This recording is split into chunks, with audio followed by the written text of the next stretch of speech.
Welcome back to the House Environment Committee. We're going to continue with testimony on S325 and welcoming Todd Haymon. Hi, my name's Todd Haymon. I'm from Heartland, Vermont. My wife and I manage a 5-cabin farm stay, which we've been running for 10 years now. We grow vegetables, fruit, berries. We just put in a vineyard and hope to do wine someday. We grow flint corn and popcorn. We mill that flint corn, sell it to local restaurants. My wife's cheeses won awards at the American Cheese Society last year, including Best Sheep's Milk Farmstead Cheese. We developed a cabin business as a diversification strategy for farm viability so that we could farm the way we wanted to and avoid some of the economic pressures that are traditional farming. Prior to this, I also worked 10 years as a lawyer. Nothing to do with land use or Act 250, but I've since sadly become an expert. We obtained a permit. I've gotten 2 jurisdictional opinions. I successfully litigated an appeal against the NRB, now LURB, and excuse me if I refer to them as the NRB throughout. I've had 2 different enforcement, I don't know if you'd call them actions, inquiries, activities made against me. I successfully defeated those, and I was an invited farmer stakeholder to the NRB AAFM process on accessory on-farm business regulation. I have extensive lived experience with Act 250 jurisdiction, and I am here to share that information with you above all. I thank you for the opportunity to testify. I've wanted to testify here before in the past and haven't been able to. I care deeply about farm viability. I care deeply about rural community. I'm here to say that I support repealing Tier 3 in the road rule, but I do want to acknowledge that I understand that these laws were passed with good intentions and in good faith, and I appreciate the opportunity to discuss them with you. Sometimes I come off a little rough or passionate, and if that's the case, it is not because I am angry, it's just that I care deeply about the issues, and I want the opportunity to talk with you about it. And I want to be clear at the beginning, I feel like there's a choice right now between delay and repeal. And delay is going to create a lot of resources debating about what it's going to look like next. It's going to cause private actors to race to do the very things that Act 181 is trying to stop. I think it's clear that enough damage has been done in terms of the trust with what that process has looked like for rural Vermont. That repeal is the better option. I would put it like this: in 2024, a law was voted on where there were no details finalized, and then 2026, those details still remain unclear. The very details that matter to the people who live in rural Vermont. What are going to be the restrictions? Where are those restrictions going to be in place? That law was passed without any of that detail being made. And so the choice between repeal and delay is really the choice between, do we want to hang on to the 2024 vote when those details were not available to the public and still aren't, and use that vote to make sure a law goes through that nobody knew what it was about when it was voted on? Or do we want to ensure we express the will of the majority, scrap that, do it over, do it right, and then test whether that really is what would pass in a democratic process where the facts are known? And I hope you'll choose repeal. There were 4 points I really wanted to make today, but I'm going to try to rush to my last one because I feel like you've gotten a lot of testimony, like from Neil Ryan, about the disparate impact on rural residents this will have. The ski resorts were at the stakeholder meetings, but the farmers were not. The ski resorts are looking pretty good right now, whereas there are a lot of people along roads that are in deemed habitat corridors who now have entire parcels engulfed in Tier 3, at least under the current version of the maps. The analysis that Neil mentioned regarding the socioeconomic disparities of how this will affect rural working class people, should not have had to have been done by private citizens. That should have been done by the government, and it should have been done before the law was passed. Asking rural Vermonters right now to trust you that you will get the details right, or that the LURB will get the details right, is a tough ask, given how we got to where we are today. I would encourage you, if you believe that to be the case, that you can do it right and get it right, to trust yourselves to be able to do it such that it will pass a democratic process when the details are public and known. So I would encourage you to trust yourselves and not ask rural Vermont to trust you. I want to say that I was concerned when the process did seem to go backwards, where the restrictions weren't known, yet the law was passed. And then when I looked, I thought, well, maybe, they delegated this authority to the LURB with sufficient hard guardrails that would keep the process from going off the road.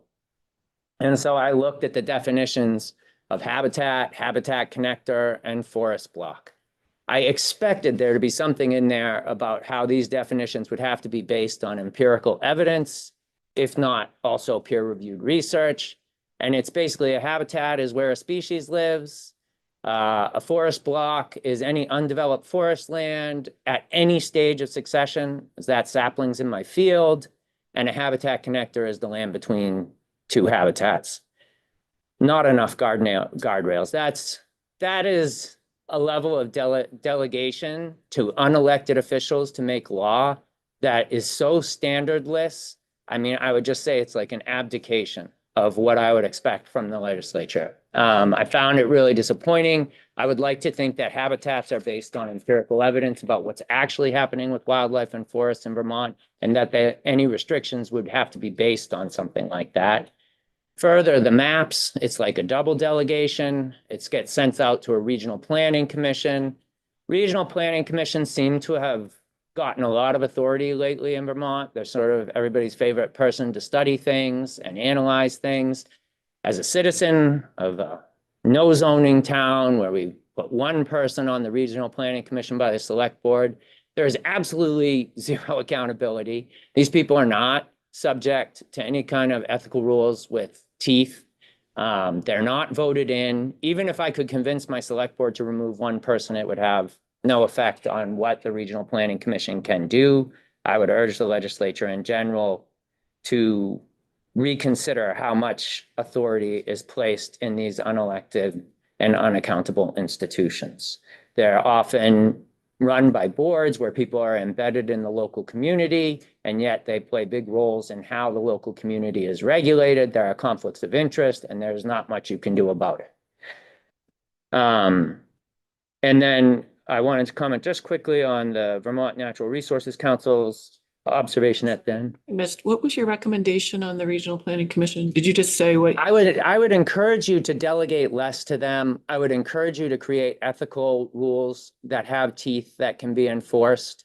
I don't think that's where rules should be made. And essentially these lines on these maps are the rules.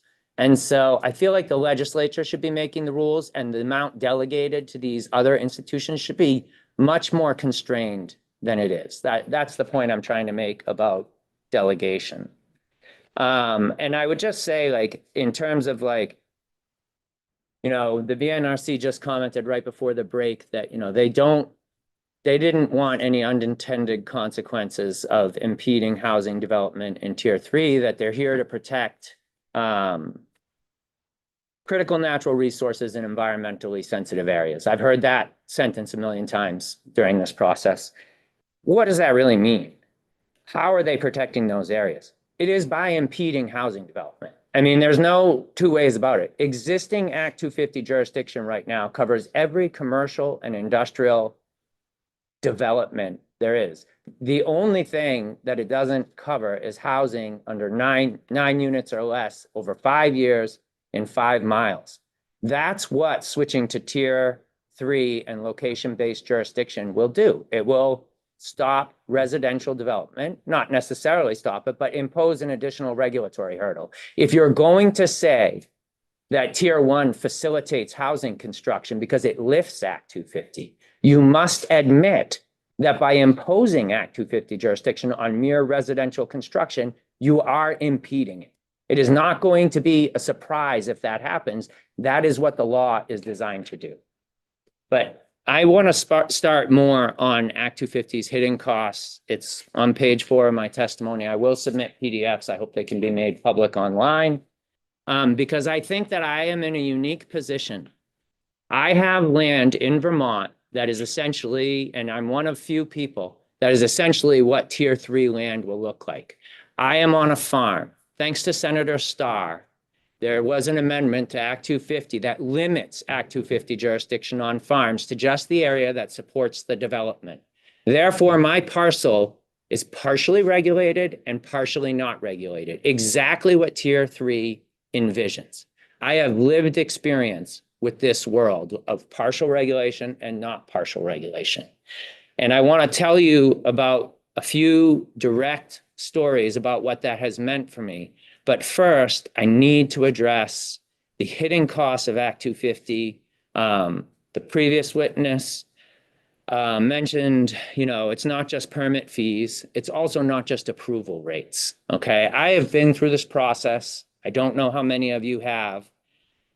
$2016, I spent over $10,000 paying architects and engineers to prepare my application before it was too much. I took the advice of the district coordinator of District 3 at that time, who said, don't do this, stop. You don't need a lawyer either.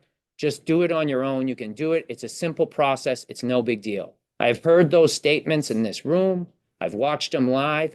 It is a big deal. I will get to it when I tell my stories, but the expensive engineers, consultants, and lawyers are a part of the process, and they're the most significant costs. Submitting an application without a lawyer who's familiar with Act 250 is a mistake. I was a trained lawyer. I litigated for 10 years. I did not look as closely at the laws as I should have, and I got myself into a whole mess of trouble because I took that advice and didn't use a lawyer, which we'll get to. Even jurisdictional opinion should involve lawyers. A jurisdictional opinion attaches permanent jurisdiction to your land, okay? You do not want permanent jurisdiction to your land to be based on what you submit without legal advice if you do not know how the statute works. You will make mistakes and you will live to regret it. Abutting neighbors, also brought up before. Abutting neighbors can do endless cost and delay. You have aesthetic standards. You have town plans, and I have argued to change this so many times, where there are rules, land use rules in these town plans. Towns with no zoning like mine, they don't care enough about development to pass their zoning laws, and yet you allow land use rules in town plans not to be warned individually, not to be voted on individually. And instead there's a yay or nay vote on a town plan that's 100 pages long, and nobody in the town knows what the land use rules are. And then those land use rules become binding on you in an Act 250 proceeding. And I think it violates the Constitution. Any land use rule should be individually warned and voted on, whether it's in a no zoning town or whether it's in a zoning town, just like a bylaw is. Otherwise, we're sitting there going through how much money is spent on lawyers arguing about whether a certain sentence in a town plan, whether it was a shall or a should, and whether that should be binding in these. That's ridiculous. Let's get these rules warned and voted on, just like a bylaw, if we're going to allow people. Are you saying voted on by select board? Or Yes, by citizens? yes, by select board or citizens, either way, the same way a zoning bylaw can be done. But I want to just emphasize that these town plans have vague statements and your neighbors can grab them and they can hold you up in court. Don't tell me that's cheap. That's years plus and tens of thousands of dollars. And they can do it on view, aesthetics, all of these discretionary things. And they may ultimately lose because they're frivolous. But I have watched so many projects be held up for years because there's some wealthy neighbor, sometimes an out-of-state wealthy neighbor, who can't even see the project and they can delay it. These regional planning commissions and town planning commissions are unelected for the most part. There's a few exceptions in Vermont where municipal planning commissions are elected. They should not have party status unless a select board, an elected body of representatives votes to give them party status in a proceeding. In my town, my select board in Heartland did not vote to appeal a farm store on the edge of the highway. I have no opinion on the farm store, but I saw the Regional Planning Commission and the Town Planning Commission get party status and hold the project up for 2 years when no elected representative decided to challenge the project. And I think that's wrong. And I think these are simple fixes to the underlying Act 250 problem, which would increase efficiency and eliminate some of these long delays and costs. Even after you get that permit, everyone's like, well, you can get the permits easy. The approval rates are high and the fees are low. You're not done. Act 250 jurisdiction is a gift that keeps on giving. You have neighbors who can file complaints against you, and trust me, they do. I had never received a complaint from my cabin business for like 6 or 7 years after it was built. I talked to my neighbors before I bought the land, the ones who could see it. However, as you're going to hear in detail, when I talk about the house I tried to build for my mother on my land, which should give you Act 181 alarms, my neighbors were furious because they could see it. And that caused me endless problems, which we'll get to shortly. Act 181 already under the draft rules requires the citizen to bear the cost of inaccurate mapping. Rule 5 says mapping errors are inevitable. And guess how you fix them? By getting a jurisdictional opinion, which your neighbors can be a party to if you want it to be binding. Imagine the costs associated with that. And you know what you have to do? If it's clear and obvious error for an average reasonable person, then you can do it on your own and submit it. Who knows what that is? But if it's not, you got to pay a qualified professional to give data to the state to fix the state's own mistakes. That's what we're intentionally designing here. Do you know what that will do to rural residents along a road that's been deemed a wildlife corridor? That they have to pay for somebody to try and convince the state that the map is wrong? These little green shades, where is that on the ground? I mean, this is so impractical. Second, I want to say there is a cost in the deterrent effect. Whether you think it's a big deal or not, your opinion has far less influence than the reputation of Act 250, which I would argue is earned. People do not do projects if it's going to trigger that jurisdiction. We lose family and community businesses in our community all the time. Agricultural diversification projects. I have been called by people who want to do a diversification project on their farm, and as soon as they hear they might need to go through Act 250, they abandon it. And you know this from the fact that when you increase the exemptions for housing levels, you see the projects grow in size. People avoid Act 250 jurisdiction. Are we going to now do that in Tier 3? Are we going to turn Tier 3 into the land that nobody wants to build on and nobody wants to buy because they want to avoid Act 250 jurisdiction? Are we going to do that in rural communities where there is high property taxes, high property prices, decline in population, decline in tax base, and now on top of that, we're going to make Tier 3 the dreaded zone for you to be able to have a house because you're on a road where there's deemed habitat on both sides without any empirical evidence of such. Finally, and this is the most important one, and I know this is a tough sell, particularly in this room, but the LURB is not institutionally capable of handling the task that you have had the faith to place in it.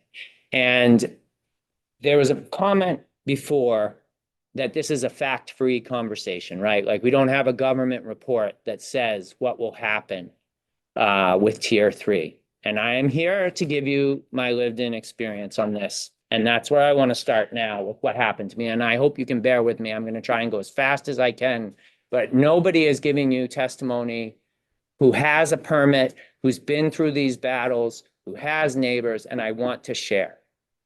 So in 2016, I didn't get that lawyer, okay? I did get my permit. Hooray, it's easy. You get your permits. It's 98%, 99%. That was a mistake. I should have paid that money for a lawyer because my permit, unlike many other permits, and I've asked the LURB to create a rule that the very first sentence of every permit says exactly what the jurisdictional scope is on that parcel. Nobody's done it. I've made the recommendation to NRB council. I've sent emails. Mine did not say where the jurisdiction was on my property. I was familiar with the Whistle Pig Whiskey case, which established that Senator Starr's amendment said what it said, which is that you get the land that supports the commercial development on farms and the rest of the land remains unregulated. I knew about that case. I had read it when I was researching Act 250 because I bought the land. I tried to buy the land contingent on getting the permit and I couldn't. And so then I knew I was taking a leap of faith that I would be able to get an Act 250 permit. And so I researched it a little bit and I knew the jurisdiction would be limited on my farm. There was nothing in my permit that said they were intending to take jurisdiction of my entire farm. The opening language in the Whistle Pig Whiskey permit said we're taking jurisdiction of all 500 acres or whatever it was. And then the ultimate outcome was they only got the 8 acres where the distillery was and they served the stuff. So I expected that where my cabins were built, that would be where the state took jurisdiction and the rest was a farm and that would be out of their jurisdiction. Fast forward several years later, my father dies. I'm in mourning. My mother is widowed. She is alone. She's losing her eyesight in Massachusetts. The reasonable people at the LURB, NRB, when I went to them and said, there's a corner of my land right alongside the road that is on the opposite side of my business from my house. It has nothing to do with my business. I would like to build my mom a house over there and give her an acre. Is this sending off the Act 181 alarm bells? It should be, because this is exactly what rural people are talking about. I'm trying to build a home for my elderly, widowed mother. They told me, we have jurisdiction over your entire parcel. And you didn't appeal it. So guess what? You're out of luck. You need an Act 250 permit if you want to build a house for your mother. And I was like, wait, what about the Whistle Pig Whiskey case? And they said, well, we never said we limited jurisdiction on your parcel. And I said, well, you never said you were taking it either. And so I went through, I filed a request for a jurisdictional opinion. I lost. I moved to reconsider, showing that the very thing that the jurisdictional opinion said was what the NRB argued in court in the Whistle Pig Whiskey case, quoting the briefs and then putting it next to the jurisdictional opinion language. And my reconsideration was denied. One of the problems with Act 250, too little eyes on one decision. You let one district coordinator make a decision, that reconsideration goes right back to that person. Frighteningly, you want to take the environmental court away, which is the only reason I didn't end up in even worse trouble than I am, because it's actually an independent judiciary and not colleagues of the people making the decision. It is a huge mistake to do that. Please don't. In any event, I get to court, a year plus of fighting with them, and I appeal to the environmental court. They insisted I needed that permit for a year. It cost me money. I paid a lawyer $5,000 in the beginning, and then I had to do it myself. An option that most people in rural Vermont won't have, but I could. What happens when I get to the environmental court? 1 week after I file my appeal where they insisted I needed that permit, the NRB lawyer calls me up on the phone and says, hey, Todd, I've looked over your stuff. I agree. We don't have jurisdiction over there. We're happy to settle with you. The short version of the story is I ended up with exactly the jurisdiction I thought I should have after spending tons of money and losing tons of time.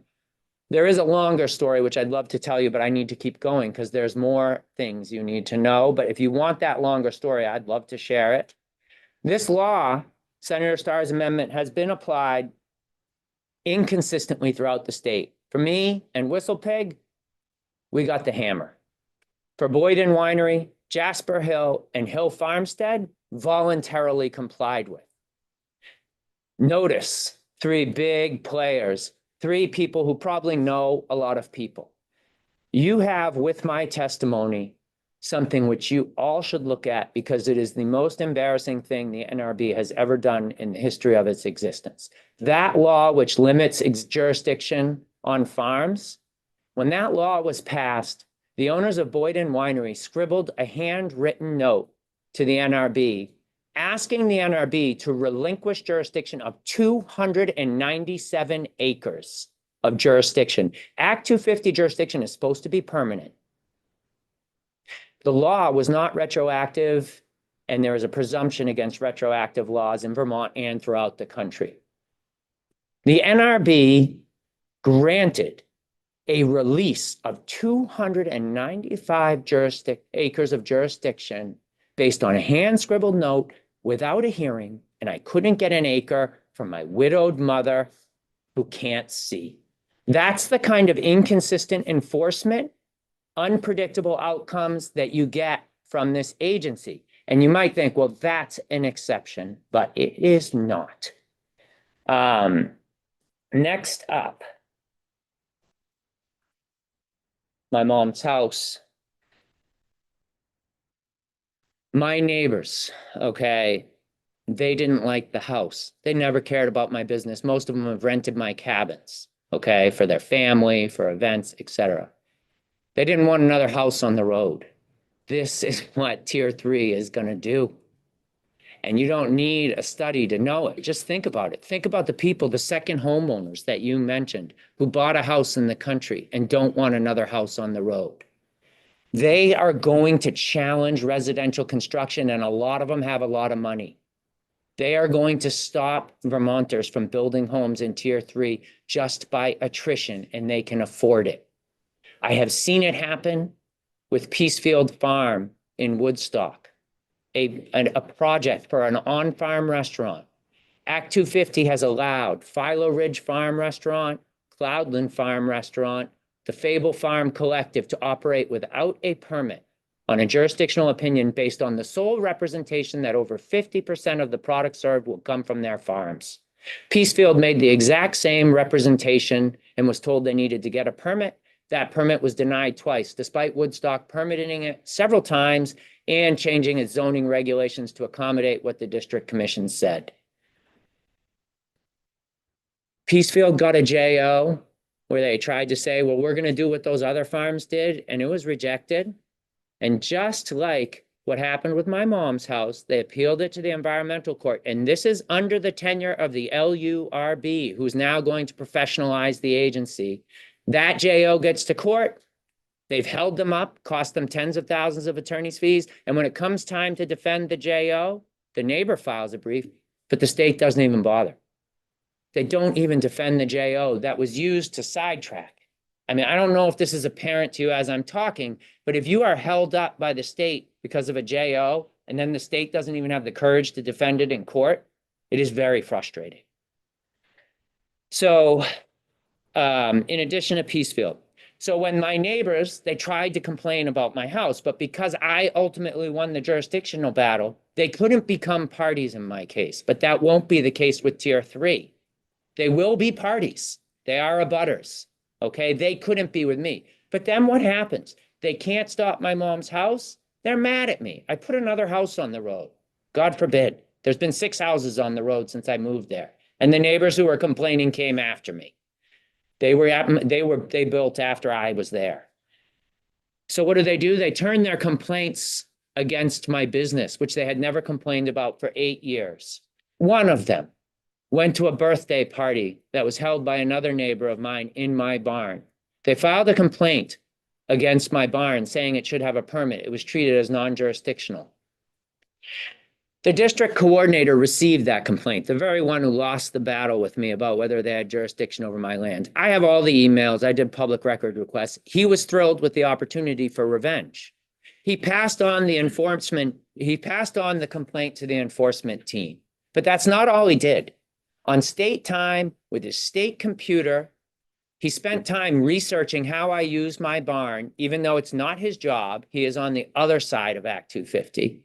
And on state time, using state resources, he found out that we do a blended sheep, cow's milk, cheese, and wanted to urge enforcement because we buy cow's milk from down the road and mix it, and speculated, not with any evidence, that the majority of the milk we used to make cheese was cow's milk, which is false, and claimed we hid it on our website, even though it was obvious on our website. He accused us of violating septic regulations, saying that we're having events in the barn that violate septic regulations. Under the septic regulations, a licensed lodging facility, which I am, can host 12 events a year, and it does not violate your septic permit.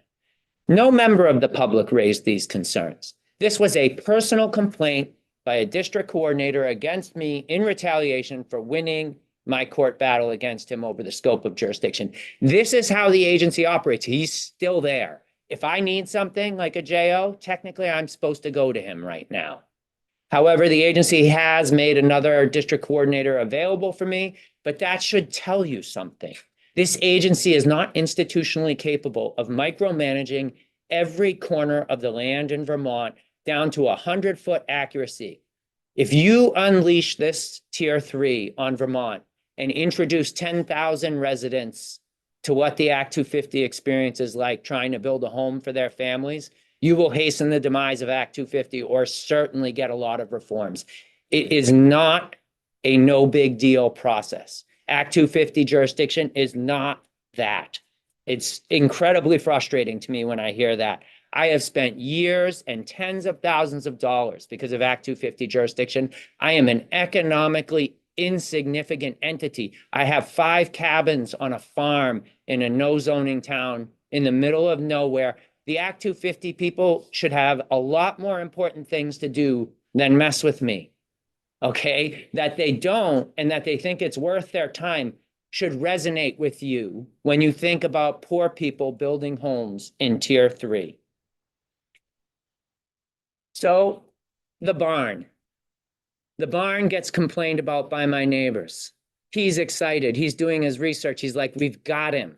He's saying, make sure you take screenshots of the website. He'll probably lie to you about what's going on there. He won't be honest about what he does in his barns. He hid the fact that he's having gatherings in his barns. He spent all this time researching. You know what he didn't spend time researching? Was whether there was any jurisdictional opinion or mention of my barn in any permitting. And to his credit, and not to the credit of the agency, good luck finding them. This agency cannot even put its permits and jurisdictional opinions in a database searchable by parcels. Good luck to any of you finding all my submissions for my permits, my JOs, my appeals. You'll have to search by my name sometimes. You'll have to search by my business name, others. And even then, you won't find something.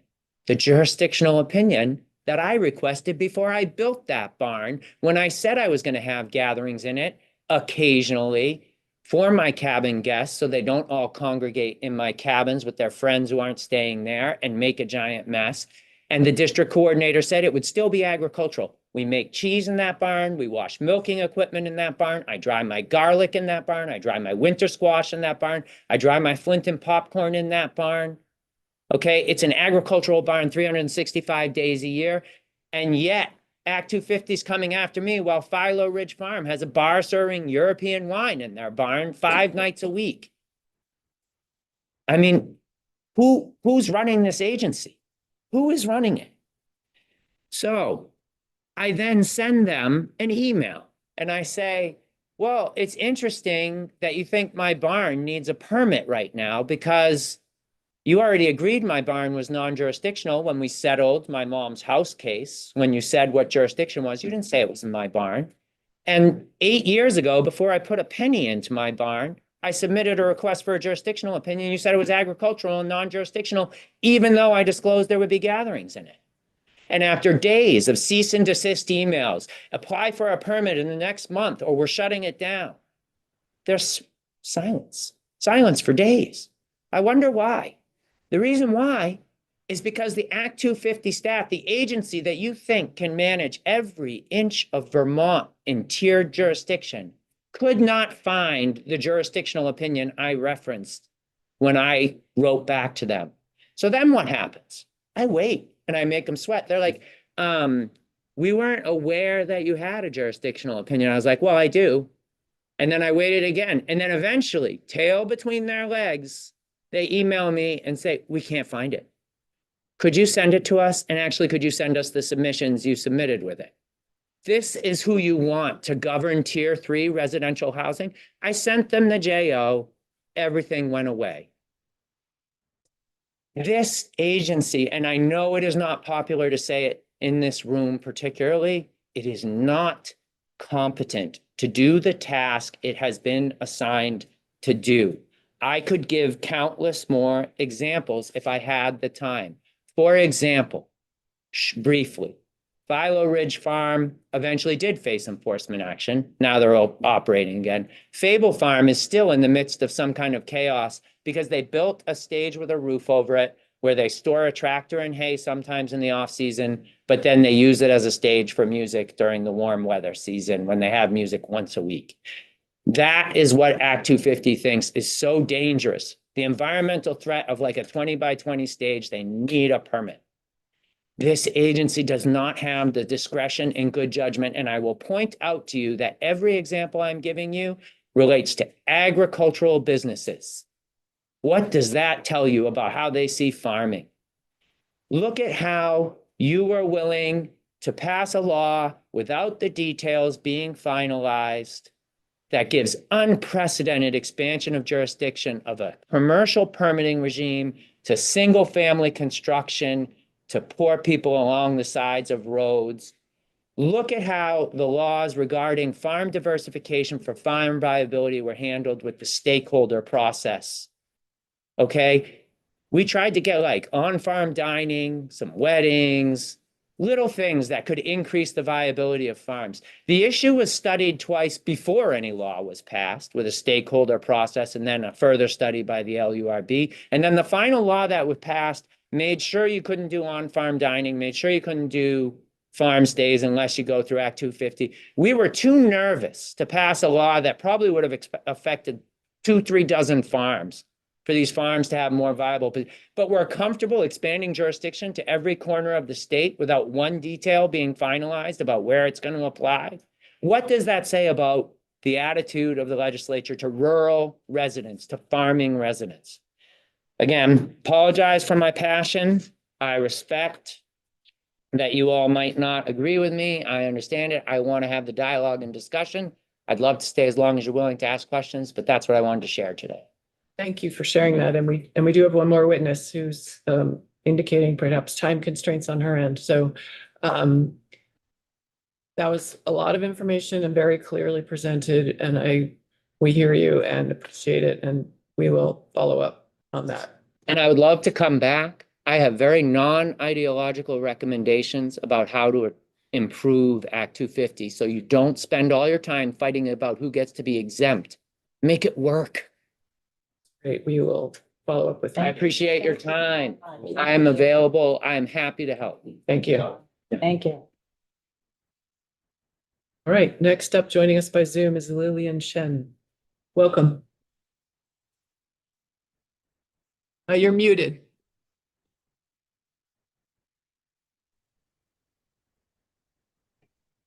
That looks like it'll work. Try that. So, Yeah. yeah, not clear enough. I don't know what to do about that. Can you hear me? We can hear you. Yeah, Okay. I think so. Thank you. Well, good morning. Thank you all for your willingness to listen to my comments at the end of what has been a very long morning. I hope you don't mind that I'm reading from my notes. By way of introduction, my name is Lillian Shen. I have a background in zoology. From that beginning, I moved into a career in biomedical research. Now I am a citizen volunteer. I served on the commission for 8 years and was the chair for 6 years. I am currently in my 10th year on the Thetford Select Board. And I just want to make a few general comments before I get into the detail of what I want to say. Vermont is part of the Northeast Temperate Broadleaf and Mixed Forest. This is a globally significant forest and one of the world's most diverse temperate forest ecoregions.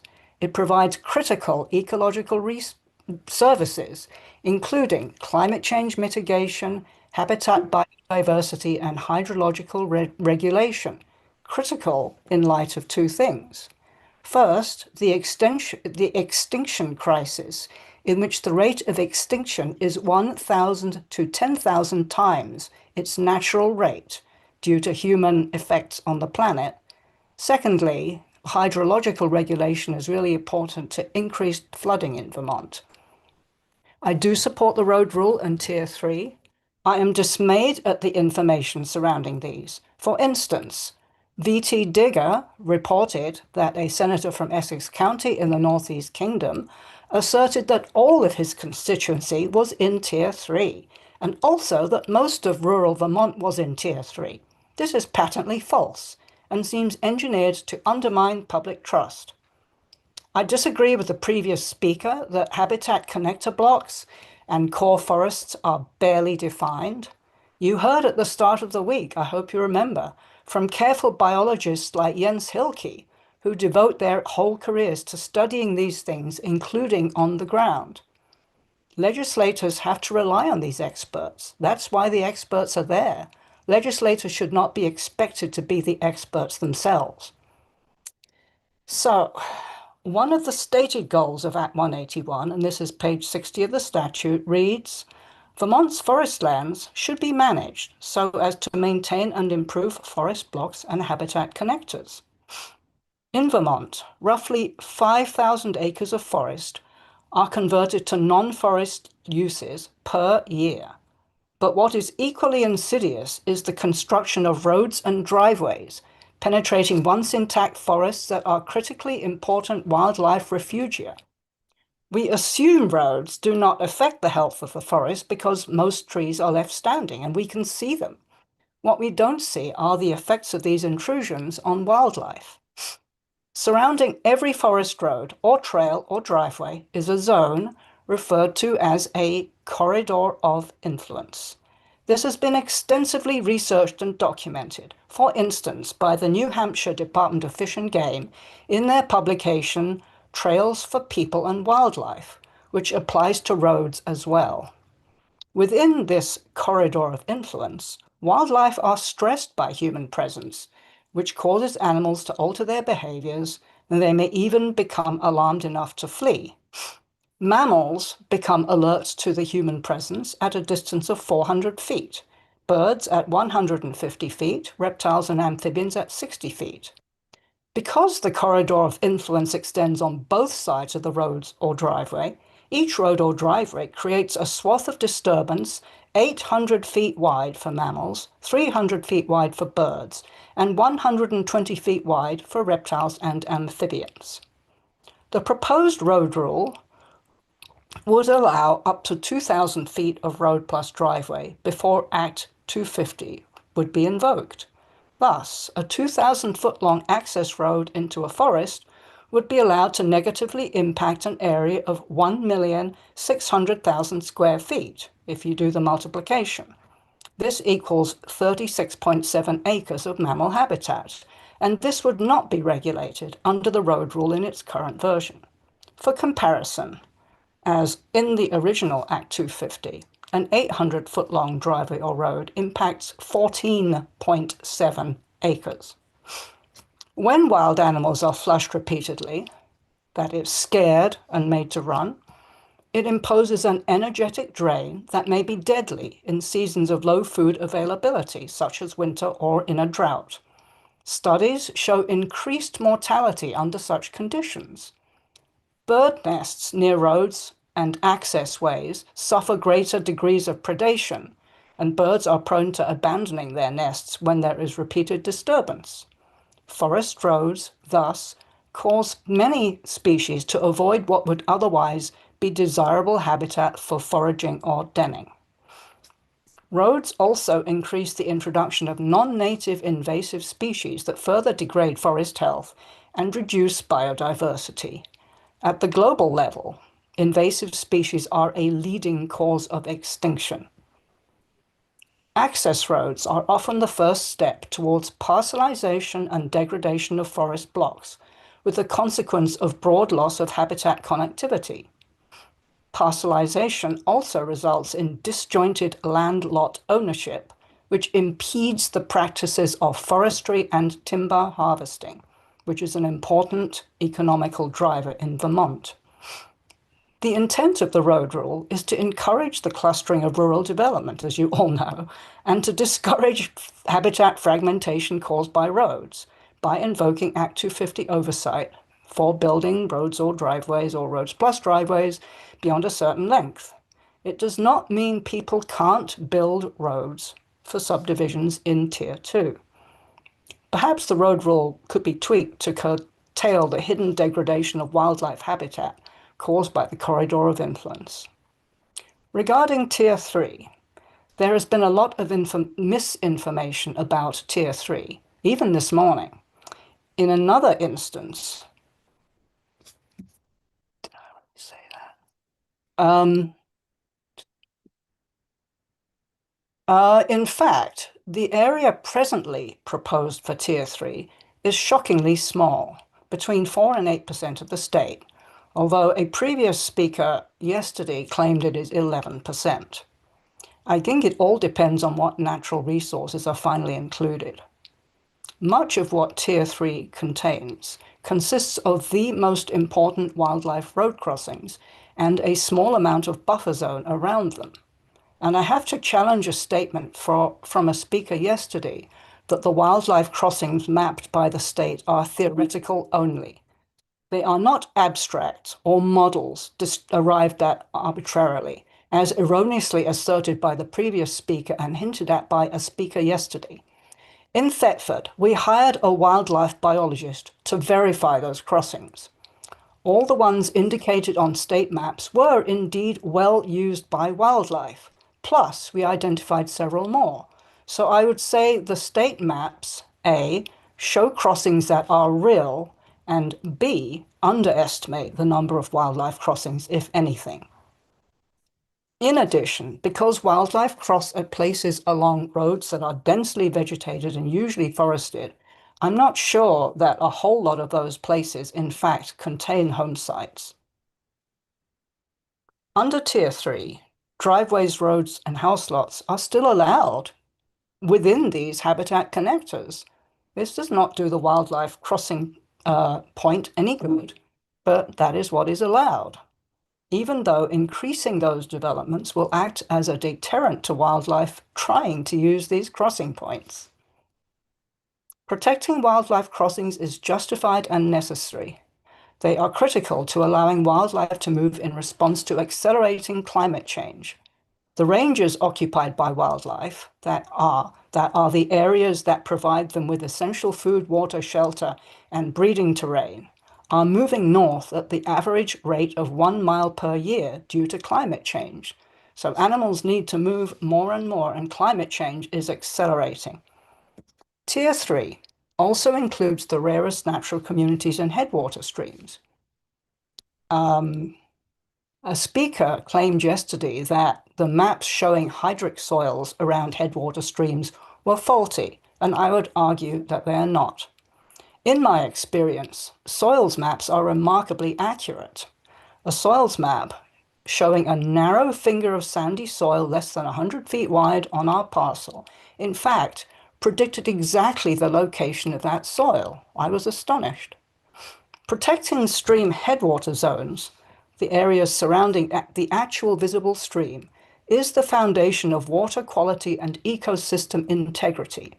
As stated by the EPA, headwater streams trap floodwaters, which is critically important in Vermont now. They recharge groundwater supplies, remove excess nutrients and pollution, provide fish and wildlife habitat, and sustain the health of downstream rivers, lakes, and bays.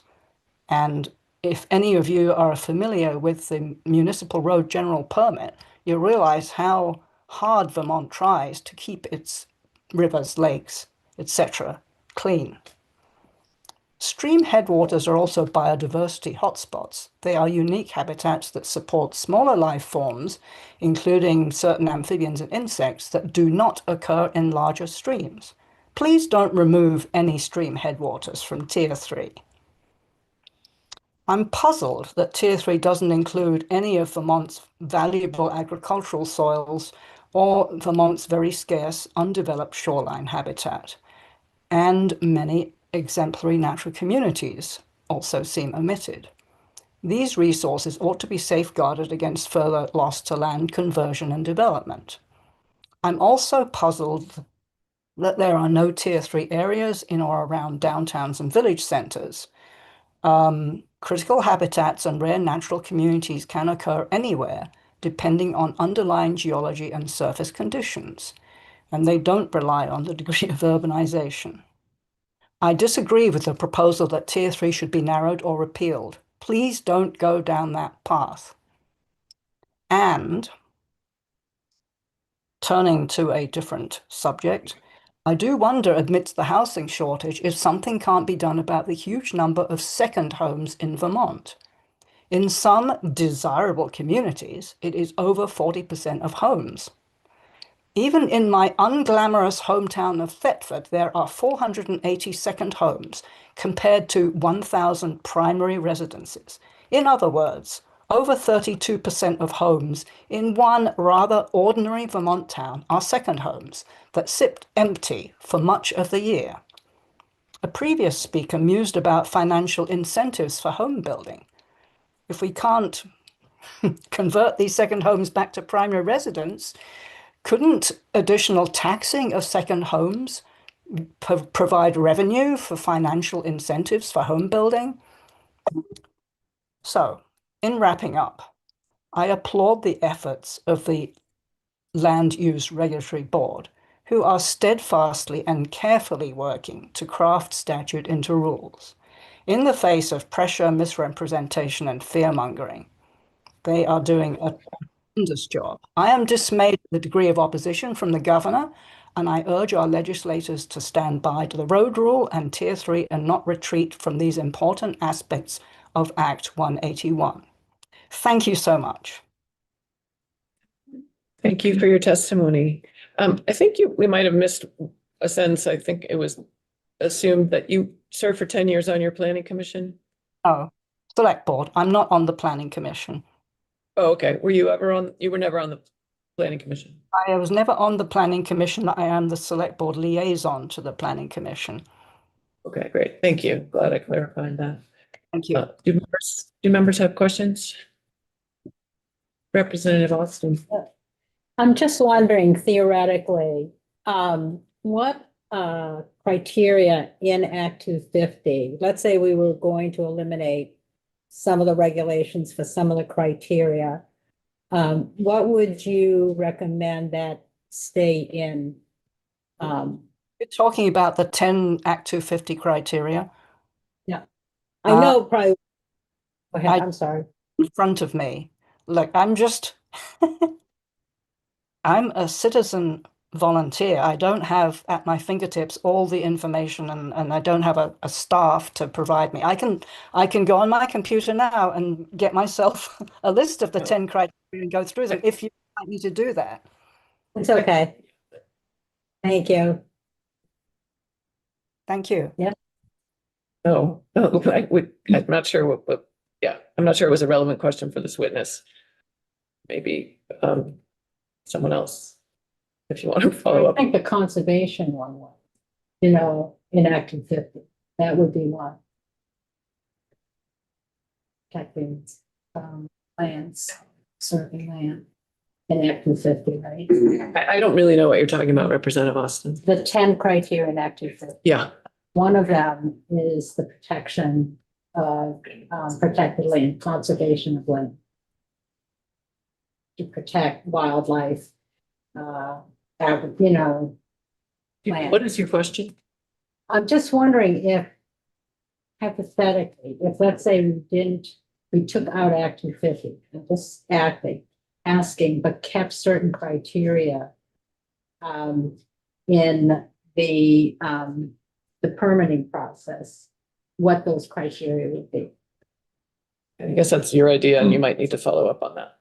Representative North. Yeah, thank you, Madam Chair, and thank you, Ms. Shen, for your testimony. Do you have any idea what percentage of the town of Thetford is in the planned Tier 3 areas?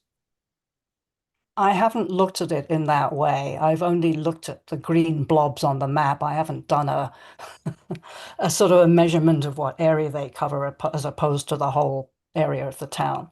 So I'm sorry, I can't answer that question. But there is some Tier 3 proposed designation within Of course. Thetford? Yes. Does that Tier 3 designation plan in Thetford affect any of you or any of your neighbors? I would have to look at the map and look at the lots and see who was affected. I can't answer that in the abstract. I'm sorry. I don't study all this in detail. I am a volunteer. Thank you.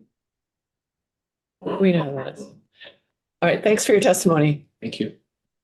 Thank you. All right, members, that concludes our testimony for the morning. We will have floor, so, but now we will have witnesses after the floor. So please come back to committee 10 minutes after the floor. We'll continue this testimony. So we're adjourned for the morning.